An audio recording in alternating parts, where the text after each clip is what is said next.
Hello friends, welcome to Nitish family. 21 day weight loss சேலஞ்சில் day 7ஓட routine என்ன அப்படின்னு தான் பார்க்க போகிறோம். வாங்க வீடியோக்குள்ளே போகலாம். காலையில் ஃபஸ்ட்டாக எடுத்துக்கிறது ஆம்லா ஜூஸ் தான் எடுத்துக்கிறேன். இது நிதிஷ்க்கு காடை முட்டை வாங்கியிருந்தேன். வெயிட் லாஸில் பிளாக் காஃபி எப்படிக்கா போடுறதுன்னு கேட்டிருந்தீங்க. பிளாக் காஃபி, பிளாக் டீ, சுக்குமல்லி காஃபி எப்படி போடுறதுன்ட்டு தண்ணி 300 ml இருக்க அளவுக்கு ஊற்றிருக்கேன். இதில் சின்னதாக ஒரு பட்டை, ஒரு கிராம்பு, இஞ்சி ஒரு பிஞ்சுக்கு எடுத்திருக்கேன். இதில் போட்டுடலாம். தண்ணி நல்லா கொதிச்சதுக்கு அப்புறம் தான் காப்பி தூளோ டீ தூளோ சுக்குமல்லி காப்பி பொடி போட்டு அதுக்கப்புறம் ஒரு 2 செகண்ட் கொதிக்க வச்சோம்னா நல்லாயிருக்கும். தண்ணி நல்லா கொதிச்சிச்சு. இப்போ ஒரு 1/4 டீஸ்பூன் அளவுக்கு, டீஸ்பூன் நிறையா தெரியும் ஆனால் இது ரொம்ப குட்டி டீஸ்பூன், 1/4 டீஸ்பூன் அளவுக்கு காப்பி தூள் தான் நான் போடுறேன். அவ்வளோதான். இந்த மாதிரி பொங்கி வரும். மிஷினில் போடும்போது தான் நல்லா டார்க்காக திக்காக நல்லா முறையாக வரும். பட் நம்ம நார்மலாக போடும்போது இந்த மாதிரி தான் இருக்கும். அடுப்பை ஆஃப் பண்ணிடலாம். டீ தூள், காப்பி தூள் எது போட்டாலுமே ஒரு 2-3 நிமிஷம் கொதிக்க விடுங்க போதும். அதுக்கு மேலே ரொம்ப கொதிக்க விட வேணாம். இதே தான் சுக்குமல்லி காஃபி பொடி வச்சுருந்தாலும் போட்டு பண்ணுங்க. நான் இன்ஸ்டன்ட் காப்பி தூள் தான் போட்டேன், டிகாஷன் காப்பி தூள் மாதிரி போடல. அதனால இது கரைஞ்சிரும். நம்ம வடிகட்டணும்னு அவசியம் இல்லை. பட்டை, கிராம்பு, இஞ்சிலாம் இந்த காஃபிக்கு அடியிலேயே தங்கிரும். இதுல கொஞ்சமா எலுமிச்சம்பழம், ஒரு எலுமிச்சம்பழத்துல காவாசிக்கும் கம்மியா ஜஸ்ட் 1 டிராப் 2 டிராப் இருக்க மாதிரி தான் ஊற்றணும். சிட்ரிக் ஆசிட், எனக்கு வயிறு புண்ணா இருக்கு, நெஞ்செரியுது அப்படின்றவங்க பட்டை கிராம்பு மட்டும் போட்டுக்கோங்க முழுசா. இஞ்சியோ இல்ல எலுமிச்சம்பழமோ சேர்க்க வேண்டாம். பிளாக் காஃபி ரெடி ஆயிடுச்சு வெயிட் லாஸ்க்கு. இது வெயிட் லாஸ்க்கு அப்படின்றது உங்களோட மெட்டபாலிக் ரேட்டை இன்க்ரீஸ் பண்றதுக்கும் எக்ஸசைஸ் பண்றதுக்கு முன்னாடி ஒரு எனர்ஜிக்கும் தான் நம்ம பிளாக் காஃபி அந்த மாதிரி ஐட்டங்கள் எடுத்து குடிக்கிறது. நான் 8 மணிக்கு பிளாக் காஃபியும் ஒரு செவ்வாழை வாழைப்பழமும். காலையில எக்ஸசைஸ் கிளாஸ் முடிச்சுமே நான் எக்ஸசைஸ் பண்ண ஆரம்பிச்சிட்டேன். லோயர் பாடி ஒர்க் அவுட்டும் அதுக்கப்புறம் தம்பிள்ஸ் வச்சு ஃப்ளோர் ஒர்க் அவுட் தான் பண்ணலாம். நம்ம லைட் வெயிட்டாக பண்ணும்போது ஃபாஸ்ட்டாக பண்ணலாம். வெயிட் கொஞ்சம் இன்க்ரீஸ் பண்ணும்போது பொசிஷன் கரெக்டாக ஸ்லோவாக பண்ணோம் அப்படின்னா இன்ஜுரி இருக்காது. ஸோ காலையில் 1.5 மணி நேரம் அப்படின்றது செம்மையாக எக்ஸசைஸ் ஃபினிஷ் பண்ணிட்டேன். காலையில் சாப்பாடுன்னு சொல்ல முடியாது. காலையில் நான் செவ்வாழை வாழைப்பழம் சாப்பிட்டு அதுக்கப்புறம் காடை முட்டை ஒரு 4 சாப்பிட்டேன். காடை முட்டை வேக வச்சுருந்தோம். நானும் நிதிஷும் இன்பிட்வீன் கேப்பில் சாப்பிட்டோம். மத்தியான சாப்பாடு அப்படின்றது 2 முட்டை ஆம்லேட் மாதிரி போட்டு, ஒரு கொய்யாப்பழம், அதுக்கப்புறம் மஞ்சள் பூசணி, கடலைப்பருப்பு போட்டு கூட்டு மாதிரி வச்சுருந்தேன். அது 1 கப் எடுத்திருக்கேன். இந்த கப்பு சில சமயங்கள் ஒவ்வொரு தடவையும் எடுக்கிற பொருளை பொறுத்து மாறும். பாசிப்பருப்பு போட்டு கூட்டு மாதிரி செஞ்சோம் அப்படின்னா அது கொஞ்சம் நிறையாவே இருக்கும். 50 கிராம் தான் வரும். இந்த கடலைப்பருப்பு போடுறதோ இல்லை பெரிய பெரிய காய்கள் பெருசாக போடும்போது குவான்டிட்டி ரொம்ப கம்மியாக தெரியும், ஆனால் வெயிட் அதிகமாக இருக்கும். இது 75 கிராம் கிட்ட எடுத்திருக்கேன். மத்தியான சாப்பாடு அப்படின்றது இதுதான்.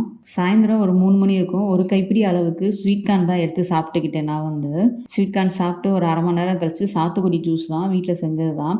எந்த விதமான சுகரும் ஆட் பண்ணாமல் சாத்துக்குடி ஜூஸ் தான் எடுத்து சாப்பிட்டான். ஸோ இன்றைக்கி சாப்பாடு கொஞ்சம் நான் கம்மியாக தான் எடுத்து சாப்பிட்ருக்கேன் காலையிலேருந்து. என்ன அப்படின்னா சாயந்தரம் கொஞ்சம் வெளியில் போகிற வேலைகள் இருக்குது அப்படின்ற போது சாயந்தரம் வெளியில் சாப்பிட்ற மாதிரி இருக்குது அப்படின்னா நான் ஹோல் டேயும் வீட்டில் எடுக்கும்போது இந்த ரைஸ் பேஸ்டு உணவுகள் எதுவுமே எடுக்காமல் சிம்பிளாக பழமோ இல்லை ப்ரோட்டீன் சார்ந்த உணவுகள், இந்த முட்டை ஆம்லேட் மாதிரி எடுத்துக்கிறது, அந்த மாதிரி சிம்பிளாக தான் எடுத்துக்குவேன். சாத்துக்குடி ஜூஸ் குடிச்சு 1 மணி நேரம் கழிச்சு நான் யோகா பண்ண ஆரம்பிச்சிட்டேன். இன்றைக்கி யோகா பண்ணேன். எனக்கு ஃப்ளெக்சிபிலிட்டி இல்லை, ஒரு மாதிரி உடம்பு டைட்டாக ஃபீல் பண்ணுறேன் அப்படின்றவங்க வாரத்தில் 3 நாள் யோகா பண்ணுங்கள். மார்னிங்கும் பண்ணலாம், ஈவினிங் பண்ணலாம். ஆனால் ஈவினிங்கில் பண்ணும்போது கொஞ்சம் சாப்பிட்டு ஒரு 4 மணி நேரம் ஹெவியாக சாப்பிட்டு யோகா பண்ணாதீங்க. கொஞ்சம் எம்டி ஸ்டமக்கில் வச்சு யோகா பண்ணால் நல்லாயிருக்கும். ஹெவி சாப்பாடோட யோகா பண்ணோம் அப்படின்னா வயிறு வலிக்கும், ஒரு மாதிரி நம்மளால் கம்ஃபர்டபுளாக இருக்காது. அந்த யோகா ஆசனா ஸ்க்ரோல் பண்ணும்போது ரொம்ப கஷ்டமாக ப்ரீத் பண்ணுறது கூட கஷ்டமாக இருக்கும்.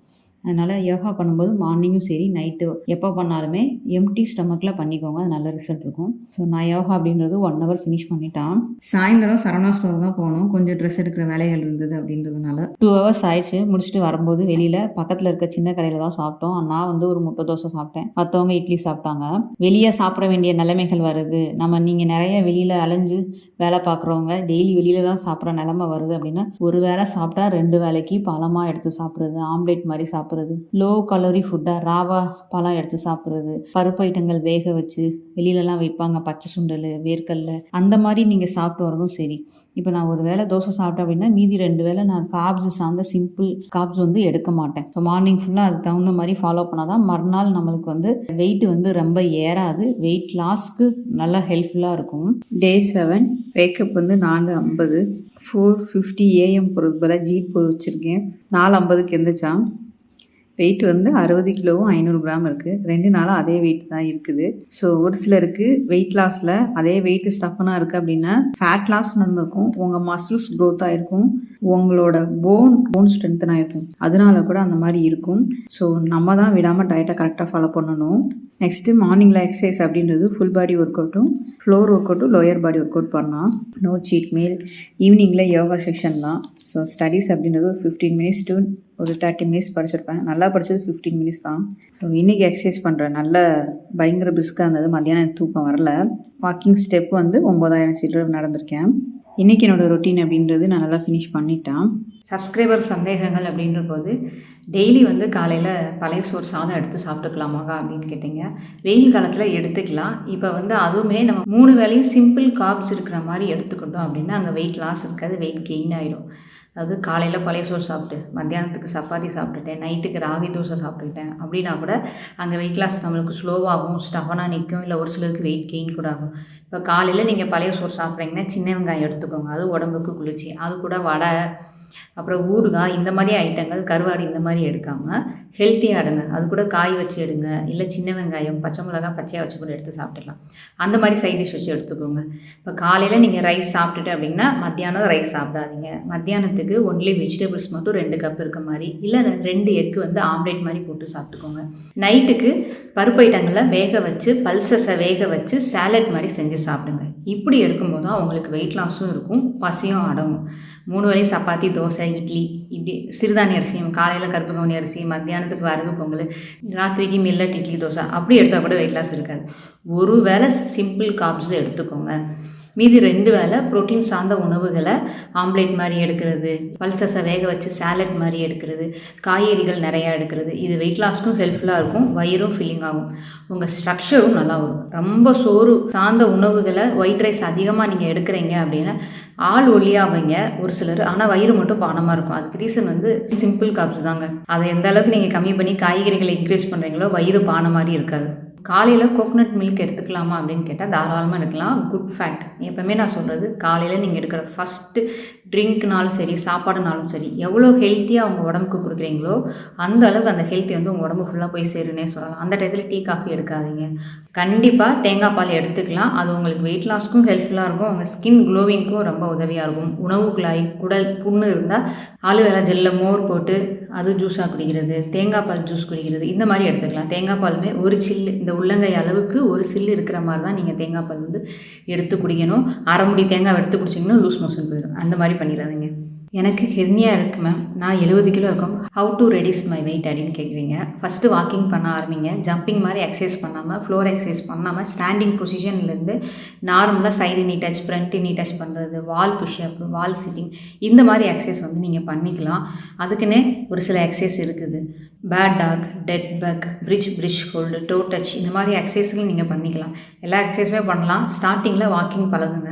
அது மாதிரி வீட்டுக்குள்ளே வந்து ஸ்டாண்டிங் பொசிஷனில் இருந்து எக்ஸசைஸ் எல்லாமே பண்ணிக்கலாம். டயட்டில் ஃபுல்லாக 80% டயட் அப்படின்ற போது அதில் ஃபுல்லாக கான்சன்ட்ரேஷன் பண்ணி டயட் ஸ்டார்ட் பண்ணுங்கள். வாக்கிங்கை 1 மந்த் அப்படின்றது 1 ஹவர் வாக்கிங் இல்லை 2 ஹவர்ஸ் வாக்கிங் அப்படின்றது நல்லா பிரித்து காலையிலேருந்து ராத்திரி வரைக்கும் வாக்கிங் பண்ணி பழகுங்க. அப்புறம் கொஞ்சம் கொஞ்சமாக நீங்கள் எக்ஸசைஸை ஸ்டார்ட் பண்ணுங்கள். அது உங்களுக்கு வெயிட் லாஸ் கண்டிப்பாக இருக்கும். எந்த பிரச்சனையாக இருந்தாலும் ஃபஸ்ட்டு ஸ்டார்ட் பண்ணும்போது ஒரு பயம் இருக்க தான் செய்யும். பட் என்ன சொல்வேன்னா, உங்கள் மன தைரியத்தில் தான் எந்த ஒரு பிரச்சனையும் அது உங்களை கடந்து போகும். தைரியமாக ஆரம்பிங்க. என்னால் முடியும் அப்படின்னு நினச்சி பண்ண ஆரம்பித்தா கண்டிப்பாக முடியும். எந்த ஒரு விஷயத்தையும் உடனே ஒரு 7 நாள் பண்ணிவிட்டு அப்படியே விட்டுறாதீங்க. கண்டினியூவாக லாங் டைமாக ஃபாலோ பண்ணுங்கள். ரிசல்ட்டு ஸ்லோவாக கிடைச்சாலும் லாங் டைமாக ஃபாலோ பண்ணும்போது அது உங்களுக்கு ஹெல்த்தியாகவும், அந்த ரிசல்ட் உங்களுக்கு லாங் டைமாக உங்கள் கையிலேயே நீங்கள் தக்க வச்சுக்கலாம். அதனால் கண்டிப்பாக உங்களால் வெயிட் லாஸ் பண்ண முடியும். டே 7 சூப்பராக ஃபினிஷ் பண்ணிட்டேன். டே 8 சந்திக்கலாம்.